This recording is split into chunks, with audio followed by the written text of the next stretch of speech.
You may notice that the nomenclature on this particular filter is in Hebrew, while in many cases you may find it in German, and in some cases either Arabic or English. Either way, these filters were all made by the same companies in Germany, in Europe, and Israel, for the most part, does not make its own chemical warfare protection technology. It's all done overseas.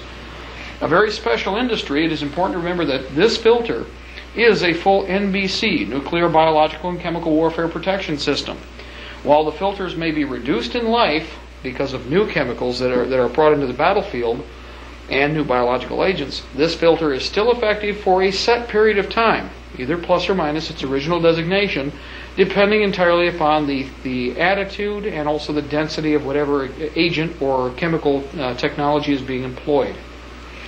The particular frame you see here is designed to maintain the structure of the mask while it's in storage, and yes, can be left in bag, inside the mask, in the bag, during storage prior to combat operations.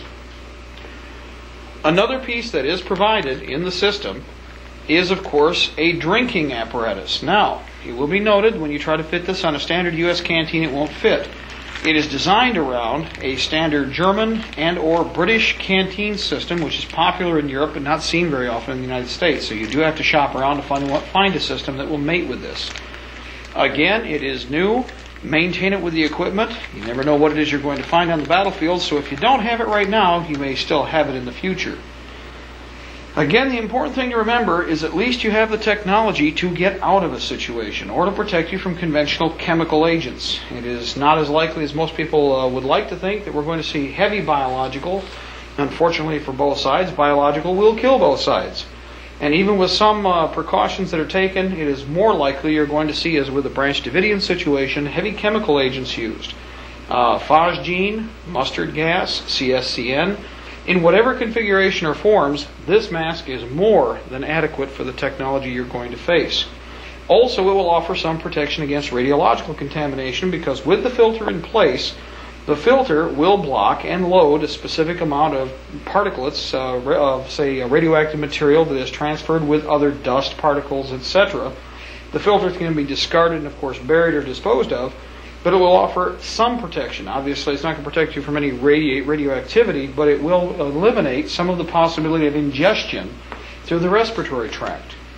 One of the other considerations, and this is another option, is a hose. This particular system is an adapter. It was made for the Russian chemical warfare technology.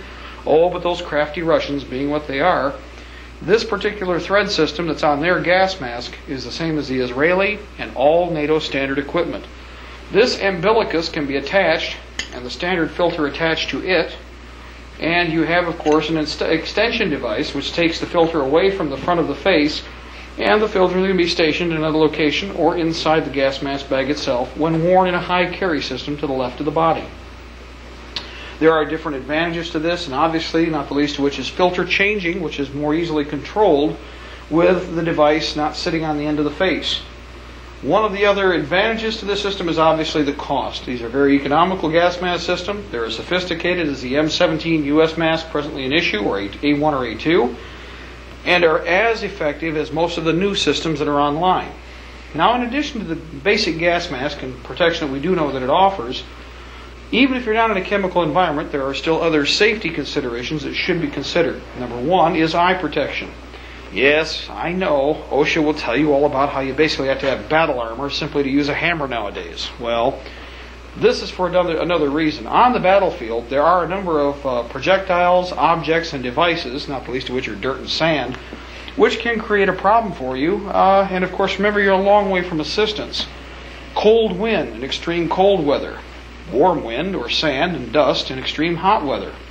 And of course, simple wind protection during almost any other types of environmental conditions, including rain.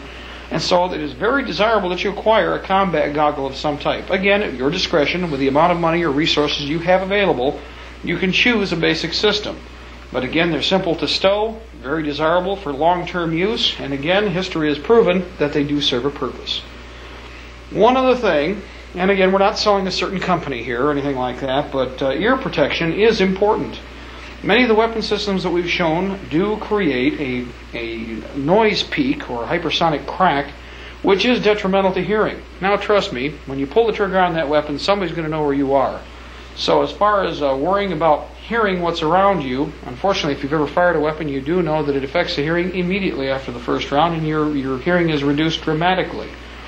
To protect against that type of injury, and also from heavy ordnance which may be used in your area, earplugs are highly recommended. Also, in a chemical warfare environment, they should be used. Remember that the ear channel is an air passage, and so whatever could normally be passed through your lungs via the mouth or the nose is also to a limited extent passed through the ear channel. For that reason, earplugs are very desirable.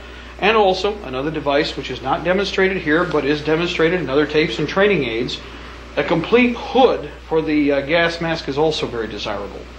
Safety technology is a very simple and straightforward thing to consider. Eye protection, ear protection, obviously because God only gave us so many parts, are an important issue. Well, respiratory speaks for itself. Without any kind of gas mask, how long can you hold your breath? Oops. The next point that we're going to be bringing up is the use of layering, especially with winter operations. Now, while certainly we have many different types of camouflage patterns that are available, many different systems, in this case, East German splinter pattern, or also known as rain pattern. While this is available, there are many other different patterns that may be on hand, U.S. woolen camouflage, green, such as you're seeing attached to my arm, and of course, a plethora of different systems from all over the planet.